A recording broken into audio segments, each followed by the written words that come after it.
दोस्तों चाइना ने तो इस बार धमाल मचा दिया इस लेटेस्ट हॉरर मूवी के साथ जिसका नाम है द केज्ड बटरफ्लाई। इसकी कहानी इमोशनली तौर से आपको हिलाकर रख देगी और ये स्टोरी रोंगटे खड़े करने वाली है। काफी टाइम बाद मैंने एक अच्छी चाइनीज हॉरर देखी। कहानी फॉलो करेगी दो क्रिमिनल्स को जो एक अमीर लड़की से पैसे हड़पने आएंगे, पर जो उनके साथ होगा वो आप सोच भी नहीं सकते। तो वीडियो को पूरा लास्ट तक देखना।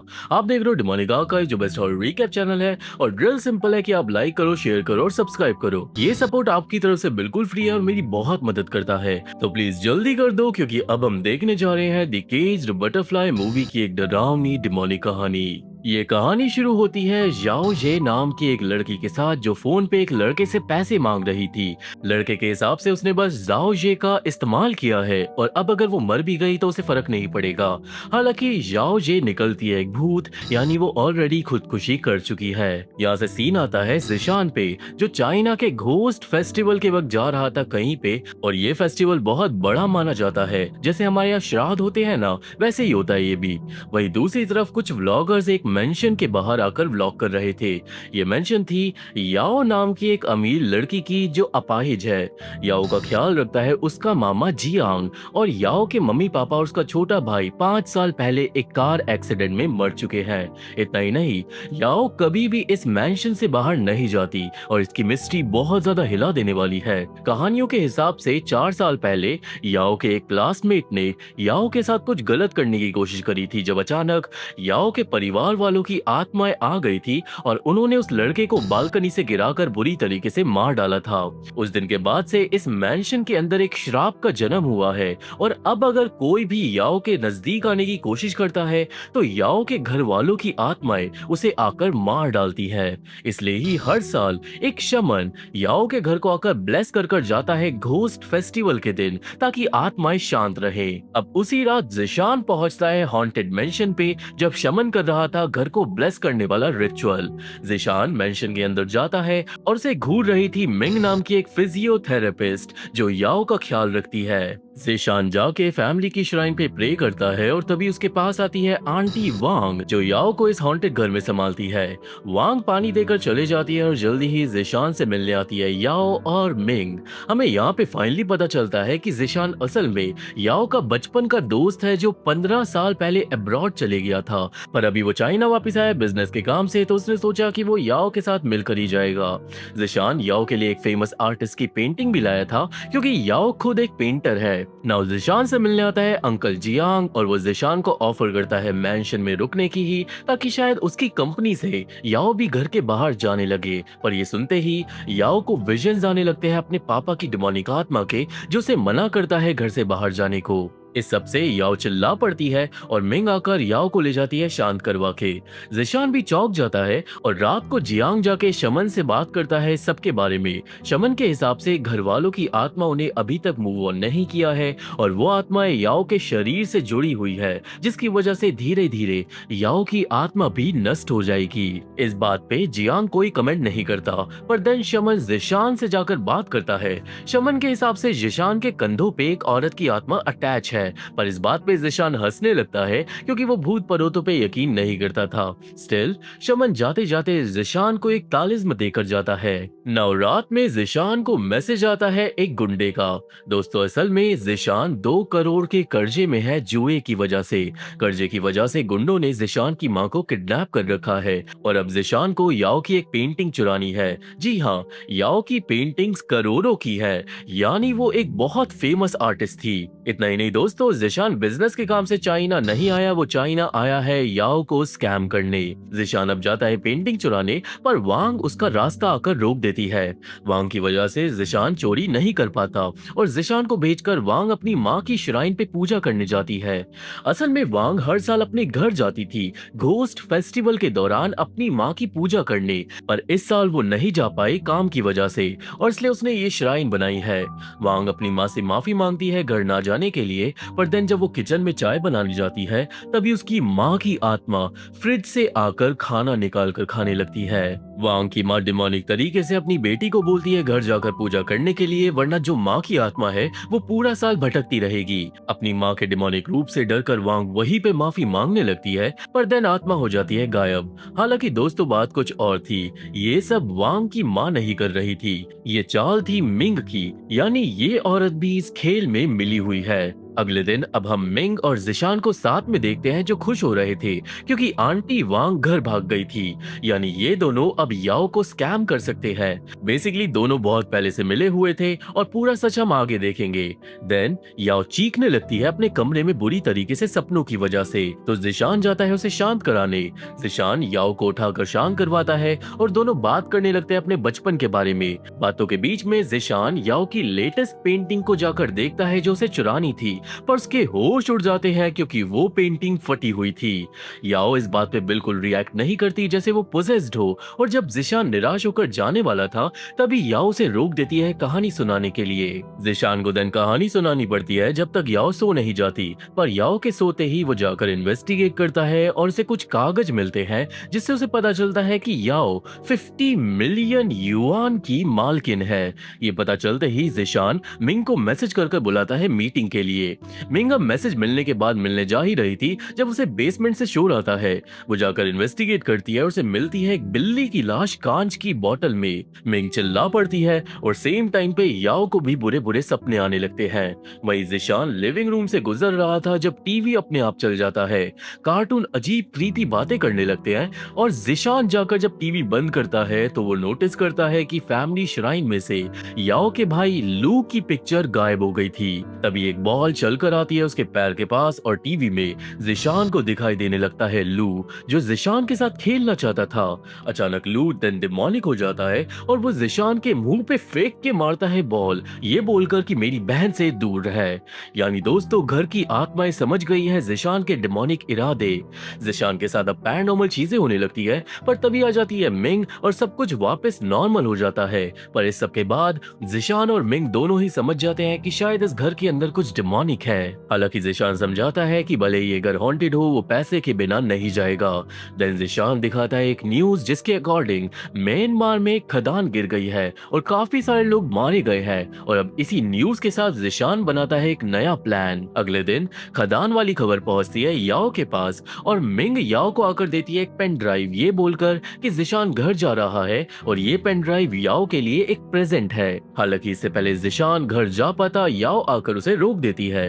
वो पूछती है कि क्या हुआ और जिशान झूठ बोल देता है कि कैसे जो खदान का बिजनेस था ना वो उसी का था और उसी के एम्प्लॉयज मारे गए हैं। उसे अब तुरंत घर जाना होगा ताकि वो एम्प्लॉयज की फैमिली के लिए पैसों का जुगाड़ कर सके। हालांकि याओ यहाँ पर जिशान को अपनी एक नई पेंटिंग देने को मान जाती है जो अभी अधूरी थी। याओ को सिर्फ 10 दिन चाहिए थे, पर जिशान पे इतना टाइम नहीं था। वो गुड बाय बोलकर जाने लगता है और उसने पेन ड्राइव के अंदर कहानियां रिकॉर्ड कर दी थी ताकि याओ को नींद आ जाए टाइम पे। नाउ इतना सब कुछ करने के बाद जिशान ने याओ का दिल जीत लिया था, तो याओ उसे जाने नहीं देती। वो उसे रोक देती है और प्रपोज करती है एक नया प्लान कि वो दोनों अगर शादी कर ले तो जिशान याओ की आधी जायदाद का मालिक बन जाएगा और वो अपने बिजनेस को बचा लेगा। ऑब्वियसली यही तो वो चाहता था। अगले सीन में जिशान और याओ अब शादी कर रहे थे और मिंग शादी ऑफिशिएट करवा रही थी। हालांकि बीच में ही मिंग डिमोनिक हो जाती है और बोलने लगती है कि वो ये शादी नहीं होने देगी। मिंग देन जिशान का गला पकड़कर उसे मारने लगती है और वो बदल जाती है याओ के पापा हान की आत्मा में। हान जिशान को धक्का देकर एक कब्र में गिरा देता है और साफ बोल देता है कि वो अपनी बेटी को प्रोटेक्ट करेगा, पर तभी जिशान जाग जाता है। यानी ये बस एक सपना था और अभी शादी नहीं हुई है। वो अब बाथरूम में जाकर अपना मुंह धोता है, पर जल्दी ही उसके साथ पैरानॉर्मल चीजें होने लगती है। एक इनविजिबल एंटिटी जिशान का गला दबाने लगती है। वो एंटिटी थी याओ की माँ मीना की आत्मा। वो जिशान पे चिल्ला पड़ती है कि मेरी बेटी से दूर रहे और जिशान भागता है अपनी जान बचाकर, पर बाहर निकलते ही उसे डरा देता है लू। नाउ जिशान इतना ज्यादा डर गया था कि वो भागता है सीधा घर के बाहर गाड़ी में, पर गाड़ी के सामने तीनों आत्माएं आ जाती हैं। जिशान इन दी एंड भाग जाता है अपनी जान बचाकर और सारी आत्माएं लौट आती हैं तस्वीरों के अंदर। जिशान अब भागकर पहुंचता है अपने घर क्योंकि वो अब्रॉड नहीं रहता। हालांकि अपार्टमेंट में घुसने से पहले ही उसे किडनैप कर लिया जाता है। किडनैप करके उसे कुछ गुंडे बांध देते हैं एक खाली वेयर हाउस में, और ये वही लोग थे जिन्होंने जिशान की माँ को किडनैप कर रखा है। इन लोगों को अपने पैसे चाहिए थे और जिशान समझा देता है कि वो जल्दी ही याओ से शादी करके अमीर हो जाएगा, पर ये गुंडे सिर्फ उसे 3 दिन का टाइम देते हैं। अब अगले दिन जिशान वापस घर आता है और भूतों से परेशान होकर वो फाइनली कॉल करता है उस शमन को जिसका नंबर उसके तालिस्म के पीछे लिखा हुआ था। शमन आकर इन्वेस्टिगेट करता है और जल्दी ही बोल देता है कि वो एक रिचुअल करेगा आत्माओं को भगाने के लिए, जिससे याओ की भी जान बच जाएगी। जिशान भी याओ को समझा देता है कि एक बार आत्माएं चली जाएंगी तो ही वो लोग शादी कर पाएंगे और खुश रह पाएंगे। थोड़ी देर में सारे रिचुअल की तैयारी हो जाती है और याओ को बिठा दिया जाता है काफी सारी डिमोनिक चीजों के बीच में। मिंग ख्याल रख रही थी कैंडल्स का और शमन एक ब्लेड को देता है जिशान को। शमन के हिसाब से वो आत्माओं को बुलाएगा याओ के शरीर में और ट्रांसफर कर देगा एक गुड़िया में, और सेम टाइम पे जिशान को उस गुड़िया को काट देना है। ऐसा होते ही आत्माएं चले जाएंगी। जल्दी अब रिचुअल शुरू होता है और शमन पढ़ना स्टार्ट करता है मंत्रों को। आत्माएं थोड़ी देर में ही घुस जाती हैं याओ के शरीर में और वो अब डिमोनिक तरीके से मचलने लगती है। आत्माएं चिल्लाती है कि हमारी बेटी को कोई ले जाने वाला नहीं है, पर शमन मंत्र कंटिन्यू रखता है और वो आत्माओं को भेज देता है डॉल के अंदर। तभी सारी मोमबत्तियां बुझ जाती है और सारे गेट अपने आप खुल जाते हैं, जिसके बाद अंधेरे से जिशान पे हमला कर देती है हान की शैतानी आत्मा। वो आत्मा कुल्हाड़ी से जिशान को मार ही डालती, पर शमन जिशान को ऑर्डर देता है आत्मा को ब्लेड से मारने का। जिशान तुरंत आत्मा को ब्लेड से काट देता है और फिर शमन के कहने पे वो याओ को लेकर भाग जाता है अपनी जान बचाकर।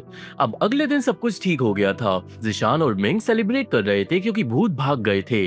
जिशान कल शादी कर लेगा और अमीर हो जाएगा और मिंग को भी वो पैसे देगा इस सब के लिए, पर साथ में जिशान मिंग को मना करता है उसके पास्ट के बारे में कभी भी बात करने के लिए। यानी दोस्तों, इस लड़के का पास्ट बहुत ज्यादा कॉम्प्लेक्स है। अब उस रात जब जिशान सोने जाता है तो याओ अपना हाथ बाहर निकालती है बिस्तर से। वो देन जिशान को बेड पे खींच लेती है, पर जिशान की रूह कांप जाती है क्योंकि वो याओ नहीं थी, वो थी एक भयंकर डिमोनिक आत्मा। जिशान भागता है अपनी जान बचाकर, पर अब वो जहां पर भी जा रहा था वहीं पे वो आत्मा आ रही थी। वो घर के बाहर निकलकर गाड़ी से भागने वाला था, पर तभी वो आत्मा ऊपर से जिशान के सामने ही गिर जाती है और बोलने लगती है कि क्या तुम मुझे भूल गए। हम फाइनली समझ जाते हैं कि ये आत्मा है जाओ ये की, वो लड़की जो मूवी की शुरुआत में दिखाई गई थी। जाओ ये के साथ भी जिशान ने पैसों का घोटाला किया था एंड वेल अब उसकी आत्मा आई है अपना बदला लेने। जिशान वापस खुद को घर में बंद कर लेता है और वो आत्मा उसे बुलाने लगती है आ वेई के नाम से। यानी दोस्तों, जिशान का असली नाम आ वेई है और आ वेई बस नाटक कर रहा था याओ के बचपन के दोस्त होने का अभी तक। एनीवे, आवेई अब भाग नहीं पाता क्योंकि चारों ओर से उसे घेर लेती है जाओ जे की शैतानी आत्मा। सीन काफी ज्यादा डिमोनिक और इंटेंस हो जाता है। आवेई माफी मांगने लगता है और अचानक सारी आत्माएं स्टैचू बन जाती है। आवेई सबके बीच से निकलने की कोशिश करता है, पर एंड में वो आत्मा आवेई को पकड़ ही लेती है। नाउ अब अगली सुबह टीवी पे न्यूज आती है जिससे ये साफ था कि आवेई मर चुका है और उसने काफी सारे लोगों के साथ फ्रॉड किया था पैसों का, पर ये कहानी अभी बाकी है। यहाँ से सीन आता है महीनों पहले। हम देखते हैं मिंग को जो मिलने आई थी आवेई से। आवेई मिंग को बताता है याओ के बारे में और कैसे आवेई याओ को अब स्कैम करेगा उसके बचपन की दोस्त की आइडेंटिटी के जरिए जो था जिशान, और वो अब अब्रॉड रहता है। नाउ इस काम के लिए आवेई को मिंग की मदद चाहिए थी क्योंकि मिंग एक फिजियोथेरेपिस्ट है। सिंस याओ अपाहिज है तो मिंग उसके घर जाकर उसकी थेरेपिस्ट बन सकती है और उसके बारे में सब कुछ इन्फॉर्मेशन निकाल सकती है जो स्कैम में काम आएंगी। मिंग मान जाती है और वो इस काम के लिए $500,000 युआन मांगती है। सारी अरेंजमेंट्स हो जाती है और मिंग जाके मिलती है आंटी वांग से जो उसे रूल समझाती है। और यहाँ से अब हम जानेंगे मिंग की कहानी को। मिंग याओ के कमरे में आती है और वो याओ के लैपटॉप पे भूत की फोटो देखकर डर जाती है। याओ ने वॉलपेपर पे ही भूत लगा रखे थे, यानी याओ को ऐसी चीजों में इंटरेस्ट था। इस हलचल में मिंग को मिलता है याओ के बेड के नीचे एक डब्बा जिसे वो चुरा लेती है। देन फाइनली मिंग याओ से मिलती है, उसे बात करने की कोशिश करती है, पर याओ को बिल्कुल भी इंटरेस्ट नहीं था। इतना ही नहीं, असल में याओ अपाहिज नहीं है, वो बस अपनी फैमिली की मौत से ट्रॉमेटाइज्ड है और इसलिए उसके पैर खराब हो गए हैं, यानी वो एक दिन दोबारा चल पाएगी। एनीवे जो भी मिंग के साथ होता है वो बताती है आवेई को। वो आवेई के कहने पे जाती है याओ के टैबलेट को चुराने, पर रास्ते में उसे एक पल के लिए दिखाई देती है हान की आत्मा। चल वो जाके टैबलेट चुरा लेती है। उसे देन एक शैडो दिखाई देती है जो हान की तस्वीर पे आकर हो जाती है खड़ी। एंड देन हान की आत्मा मिंग को बुरी तरीके से डरा देती है और चेतावनी देती है कि मेरी बेटी के साथ कुछ भी उल्टा सीधा नहीं करना। तभी मिंग जाग जाती है, यानी ये बस एक सपना था। अब आज मिंग जाके बोलती है याओ को चलने के लिए प्रैक्टिस पे, पर याओ सीधा मना कर देती है। उसके हिसाब से मिंग को फिजियोथेरेपी देने की जरूरत नहीं है, वो बस अपने दिन के पैसे कमाती रहे और अपना मुंह बंद रखे। पर दोस्तों, अगर मिंग को याओ की हिस्ट्री को जानना है तो उसे याओ से दोस्ती करनी ही होगी। दिन रात को मिंग चेक करती है याओ का वो डब्बा जो उसने चुराया था। डब्बे में थी याओ की डायरी, जिसमें याओ ने किसी लवर के बारे में लिखा हुआ था, और ये भी लिखा था कि जब उसकी फैमिली मर गई थी तो हर रात याओ रोती रहती थी उन्हें याद कर करके। और ये सब पढ़कर मिंग को याओ के लिए बहुत ज्यादा बुरा फील होता है, इसलिए मिंग चुपके से उसका डब्बा वापस रख देती है बेड के नीचे। पर तभी याओ उसका हाथ पकड़ लेती है। उसे बुरा सपना आ रहा था और इस चक्कर में मिंग कमरे में ही रात बिताती है। नेक्स्ट डे याओ बुक फेंक कर मिंग को उठाती है और वो उसे सख्त मना करती है रात को कमरे में आने के लिए। दिन दोपहर में आंटी वांग आके मिंग को डांट मारती है क्योंकि वो ट्रेनिंग नहीं करवा रही थी। मिंग को दिन मजबूरन ट्रेनिंग करवानी पड़ती है। वो याओ को दोबारा चलना सिखाती है, पर याओ बेचारी जल्दी ही थक जाती है। याओ को दिन बिठाकर मिंग जाती है फोन पे बात करने, पर इतने में ही टॉवल लेने के चक्कर में याओ गिर जाती है। उसका एक जेड बैंगल टूट जाता है जो उसकी माँ का था। स्टिल मिंग याओ को संभाल लेती है और उसे काफी अच्छे से समझाती है। अब उस रात को मिंग को दिखाई देती है मीना की आत्मा सपने में, जो वार्न कर कर जाती है मेरी बेटी के साथ कुछ भी गलत मत करना।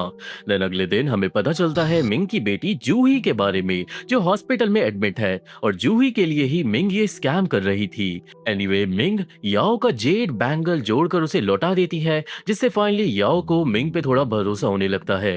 देन पूरा दिन वो दोनों ट्रेनिंग करते हैं और आज पहली बार याओ बिना सहारे के खड़ी भी हो पाती है।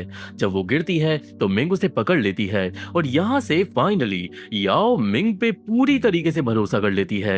लंच के टाइम पे मिंग को हॉस्पिटल से फोन आता है और असल में दोस्तों जूही को हार्ट ट्रांसप्लांट की जरूरत थी और उसके लिए डोनर मिल गया था। सर्जरी में 500,000 लगेंगे, पर इतने पैसे मिंग पे नहीं थे। वो डॉक्टर से कुछ दिनों का टाइम मांगती है क्योंकि वो जानती थी कि आवेई आकर याओ के साथ स्कैम करने वाला था। पर ये सब कुछ याओ सुन लेती है और वो समझ जाती है कि मिंग बहुत ज्यादा परेशान है। एनीवे इसके बाद याओ को मिंग मसाज देती है और याओ को इतना ज्यादा अच्छा लगता है कि वो 5 साल बाद घर से बाहर निकलने का फैसला करती है मिंग के साथ। दोनों बहुत ज्यादा खुश थी साथ में, और मिंग भी याओ की दोस्त बन गई थी। पर इस दौरान याओ को दिखाई देता है उसका शैतानी परिवार और वो बुरी तरीके से डर जाती है। मिंग याओ को वापस घर ले जाती है और आंटी वांग मिंग को धमकी देती है कि जैसे ही अगली बार जियांग घर वापस लौटेगा तो उसे काम से निकलवा देगी, क्योंकि याओ का घर से बाहर जाना अलाउड नहीं था। इस बात पे याओ को गुस्सा आ जाता है और वो वांग को ही डांट मारकर भेज देती है। और अब ये साफ हो गया था कि ये दोनों लड़कियां एक दूसरे के बहुत ज्यादा क्लोज आ गई है। उस रात को याओ को फिर से बुरा सपना आता है तो मिंग उसके साथ ही सोती है, और आज वो आवेई का रिप्लाई भी नहीं करती। यानी मिंग भी अब सोच रही है कि उसे स्कैम करना चाहिए या फिर नहीं। अब अगले कुछ दिनों तक मिंग और याओ और ज्यादा क्लोज आते हैं, और एक रात मिंग को याओ के सामान में मिलती है एक फोटो। ये फोटो थी ली नाम के एक हाई स्कूल के लड़के की, और फोटो के पीछे एक लव लेटर लिखा था, जिससे मिंग कंफ्यूज हो जाती है। असल में दोस्तों ली वो लड़का था जो इस घर के अंदर मारा गया था बालकनी से गिर के, क्योंकि उसने याओ के साथ गलत करा था। एंड इसलिए अब मिंग सोच में पड़ गई थी कि एक क्रिमिनल याओ के लिए लव लेटर क्यों लिखेगा। अगले कुछ दिनों तक ये दोनों लड़कियां और क्लोज आती है, और याओ मिंग को अपनी लाइफ के बारे में सब कुछ बता देती है। मिंग को ये भी पता चलता है कि आवेई ने ऑलरेडी जिशान बनकर याओ को कांटेक्ट कर लिया है, और वो जल्द ही घर में वापस आने वाला है स्कैम के लिए। जिससे मिंग को बुरा तो लगता है, पर स्टिल वो अपनी बेटी के इलाज के लिए स्कैम करने को रेडी थी ताकि उसे पैसे मिल सके, और वो सब कुछ रिकॉर्ड कर रही थी। इस गिल्टी फीलिंग की वजह से मिंग को डेली बुरे सपने आने लगे थे, जिससे मिंग को लगने लगा था कि शायद ये घर सच में हॉन्टेड है। एक सुबह दिन मिंग को हॉस्पिटल से कॉल आता है और मिंग की सांसें अटक जाती है ये सुन के कि उसकी बेटी की सर्जरी के लिए सारे पैसे याओ ने हॉस्पिटल भिजवा दिए हैं। यानी जूही अब जिंदा बच जाएगी सिर्फ और सिर्फ याओ की वजह से। ऑब्वियसली अब मिंग कैसे स्कैम करेगी इतनी अच्छी लड़की के साथ। वो उस दिन याओ को जाकर अपना बैंक कार्ड दे देती है जिसमें थोड़े ही पैसे थे, पर वो वादा करती है कि वो याओ को सारे पैसे लौटा देगी। हालांकि याओ को पैसे नहीं चाहिए थे। याओ जानती थी कि मिंग एक अच्छी लड़की है, और इसलिए याओ ने उसकी मदद करी। इस सब के बाद अब मिंग स्कैम नहीं कर सकती थी, इसलिए वो रात को एक एनवलप याओ के कमरे में रख देती है, जो क्या है आगे पता चलेगा। तभी घर की पालतू बिल्ली भाग जाती है बेसमेंट में, जहाँ पे हर जगह लाल रोशनी थी। मिंग जाकर चेक करती है कि माजरा क्या है और नीचे उसे मिलता है एक लैब जहाँ पे एक मॉनिटर था। कोई इंसान याओ पे 24/7 नजर रखे हुए था। देन याओ को मिलते हैं हजारों पौधे जो दवाई बनाते हैं बेहोशी की और हेलुसिनेशन वाली। मिंग समझ जाती है कि इस घर में कुछ बहुत डिमोनिक हो रहा है, और तभी बेसमेंट में आता है एक आदमी बेहोश याओ को लेकर, जिसको इसी दवाई से बेहोश किया गया था। वो आदमी याओ को बिठाल देता है और वो था उसी का पापा हान। पर नहीं, हान मास्क उतारता है और वो आदमी निकलता है अंकल जियांग। यहाँ पे हमें पता चलता है कि जियांग ने ही याओ के परिवार को मरवाया था ताकि वो याओ के साथ शादी करके रह सके। 5 साल से जियांग अब याओ को बंदी बना के रखे हुए है इस घर के अंदर। आज उन दोनों की वेडिंग एनिवर्सरी थी और वो फोटो भी लेके आया था नई बनवा कर दीवार के लिए। जियांग देन याओ को सजा देता है बिल्कुल उसकी माँ मीना की तरह, और बेसिकली ये आदमी पूरी तरीके से पागल था याओ के प्यार में। यहाँ पे मैं समझा देता हूँ कि जियांग इन पौधों का इस्तेमाल कर रहा है याओ को बीमार रखने के लिए, ताकि वो उसे छोड़कर ना भाग पाए। इसलिए ही याओ का घर से निकलना मना है। और ये जो ड्रग्स है ना, इन्हीं की वजह से घर में लोगों को हेलुसिनेशन भी आते हैं, और इसलिए सारे इंसानों को लगता है कि ये घर हॉन्टेड है। इसी हॉन्टेड घर की कहानी का इस्तेमाल कर रहा है जियांग, ताकि कोई भी लड़का याओ के पास कभी भी ना आए। अब वो केक काटता है और मिंग की रूह कांप जाती है सच्चाई जानकर। डर के मारे वो एक पौधा गिरा देती है और पैरालाइज्ड याओ देख लेती है अपनी दोस्त को। अब इससे पहले जियांग मिंग को ढूंढ पाता, याओ जानबूझकर गिर जाती है, जिससे जियांग का ध्यान भटक जाता है। मौके का फायदा उठाकर मिंग भागकर अपने कमरे में सोने का नाटक करने लगती है, पर स्टिल जियांग कमरे में चेक करने आता है कि अगर मिंग नाटक कर रही हो या फिर नहीं। इतना ही नहीं, इस सीन में हम देख पाते हैं पालतू बिल्ली को, और शायद आज ही जियांग ने बिल्ली को मार डाला होगा, और इसलिए फ्यूचर में इस बिल्ली की लाश मिंग को मिली थी बेसमेंट में, जिससे वो डर गई थी। वेल, अब अगले दिन याओ को मिलता है मिंग का एनवलप, जिसमें बैंक कार्ड था और एक लेटर था। लेटर में मिंग ने सारी सच्चाई स्कैम के बारे में बता दी थी। याओ को पता चल जाता है कि वो ऑनलाइन जिशान से नहीं आवेई स्कैमर से बात कर रही है, पर साथ में एक कहानी भी थी। हमें पता चलता है कि 1 साल पहले मिंग के साथ भी आवेई ने स्कैम किया था। सबसे पहले आवेई फरिश्ता बनकर आया था मिंग के पास कि कैसे अगर मिंग उसे अपने सारे पैसे दे देगी तो वो जूही का सारा इलाज संभाल लेगा। पर पैसे देते ही आवेई के मिजाज बदल गए थे और वो सारे पैसे लेके भाग गया था। यानी आवेई काफी लोगों के साथ स्कैम कर चुका है। मिंग दिन परेशान रहने लगी थी क्योंकि उसकी बेटी मरने वाली थी। पर फिर एक दिन आवेई का फोन आया था एक जॉब प्रपोजल के साथ, और ये वही प्रपोजल था जिसको हमने ऑलरेडी देख रखा है, जब आवेई मिंग को बताता है कि वो दोनों कैसे याओ को स्कैम करेंगे। लेटर में अब मिंग लिख कर गई थी कि चाहे कुछ भी हो जाए आवेई पे यकीन नहीं करना। और वही सीन आता है मिंग पे, जो घर छोड़कर दूर जा रही थी, और वो दिल में अच्छे से जानती थी कि याओ ने उसकी बेटी की जान बचाई है, और याओ उसकी काइंड ऑफ बेस्ट फ्रेंड भी बन गई थी। पर स्टिल मिंग याओ को जियांग के जंजाल में छोड़ आई। यानी जो याओ है वो ही है केज्ड बटरफ्लाई। पर इन दी एंड मिंग अपना इरादा बदल देती है और वो भागकर वापस पहुंचती है याओ के पास माफी मांगने और उसे बचाने। वो तुरंत याओ से माफी मांगती है और वो उसे ले जाने लगती है अपने साथ, पर याओ नहीं जाना चाहती थी। मिंग जबरदस्ती करती है याओ को ले जाने के लिए, पर याओ से धक्का दे देती है, और अब याओ सुनाती है अपनी कहानी, जो रीजन है कि याओ नहीं भाग सकती इस घर से। कहानी थी ली और याओ की। दोनों एक दूसरे से प्यार करते थे, और ली जियांग की सारी सच्चाई जानता था, तो वो याओ को भगाना चाहता था। याओ मान गई थी, पर सेम रात को जियांग ने ली को धक्का देकर मार दिया था बालकनी से। नाउ याओ के हिसाब से वो जानती है कि उसका मामा उसे ये घर नहीं छोड़ने देगा, और जो भी याओ की मदद करेगा वो मारा जाएगा। एंड सिंस मिंग अब याओ के लिए बहुत ज्यादा इंपॉर्टेंट है, तो वो मिंग को मरने नहीं दे सकती। याओ ये भी बोलती है कि उसने तो मरने का प्लान बना लिया था, पर देन उसने सोचा कि वो मरना डिजर्व नहीं करती, मरना डिजर्व करता है जियांग। और इस बात पे मिंग को आता है एक धमाकेदार आइडिया। मिंग याओ से वादा करती है कि वो उसे बचा ही लेगी। मिंग अब जाकर मिलती है उस शमन से, पर ये शमन शमन नहीं था, ये था याओ जे का पापा। और मिंग अब उसे बता देती है कि आवेई ने याओ जे के साथ स्कैम करा था और इसलिए वो मारी गई।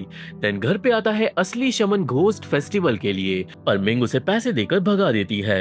देन असली शमन को भगाकर वो घर पे बुलाती है याओ जे के पापा को फेक शमन बनाकर, ताकि वो भी इस प्लान में साथ दे सके और उसे भी अपनी बेटी का बदला मिल जाए। कुछ दिनों बाद घर पे आता है आवे जिशान बनकर, पर मिंग याओ को पहले ही बता देती है कि आवे पेंटिंग चुराएगा और इसलिए याओ उस पेंटिंग को बर्बाद कर देती है।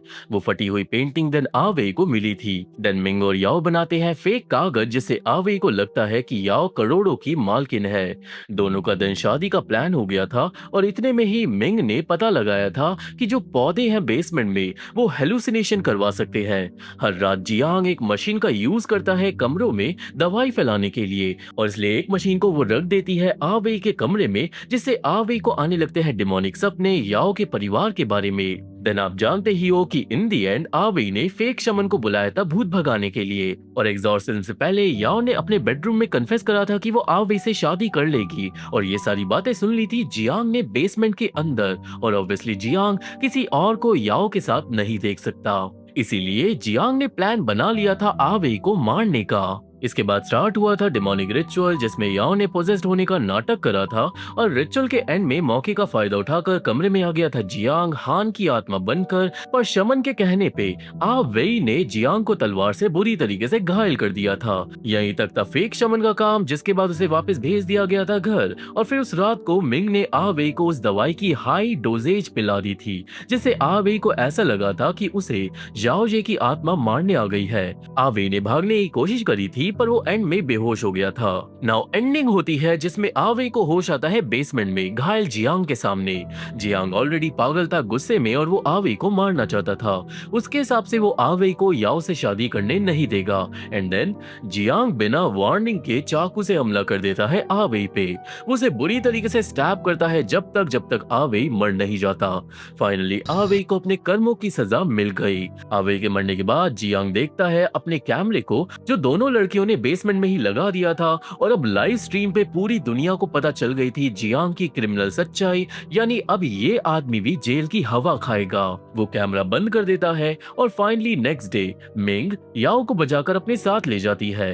इन द एंड सब कुछ ठीक हो गया था। याओ ने देन एक फेमस पेंटिंग भी बनाई थी, और वो थी उसकी और मिंग की तस्वीर। याओ, मिंग और जूही साथ में खुश रहने लगे थे, जिस हैप्पी एंडिंग के साथ ये मूवी खत्म हो जाती है। वेल, ये था पूरा recap the caged butterfly movie का, और ये मूवी काफी सारे बॉक्स चेक कर रही है एक अच्छी मूवी के नाम पे। इमोशनली हम कैरेक्टर से कनेक्ट हो पाते हैं, और भले ही भूतों का चीप मेकअप हो स्टोरी में, पर स्टोरी कमाल की थी, और इसलिए मैं इसे दे रहा हूँ 7.9 आउट ऑफ 10। आपको क्या लगता है मुझे कमेंट में जरूर बताना। वीडियो अच्छी लगी हो तो प्लीज वीडियो को लाइक कर दो, चैनल को सब्सक्राइब कर दो, क्योंकि दोस्तों ये चीजें आपके लिए फ्री है और मेरी बहुत हेल्प करती है। आप ही नहीं करोगे तो कोई भी नहीं करेगा। मैं चैनल अपडेट्स डालता हूँ टेलीग्राम पे, और पर्सनली मैं रिप्लाई करता हूँ इंस्टा पे, तो वहां पे भी जाके फॉलो कर लो। और अब मिलेंगे मेरी अगली वीडियो में, तब तक के लिए थैंक यू, बाय बाय।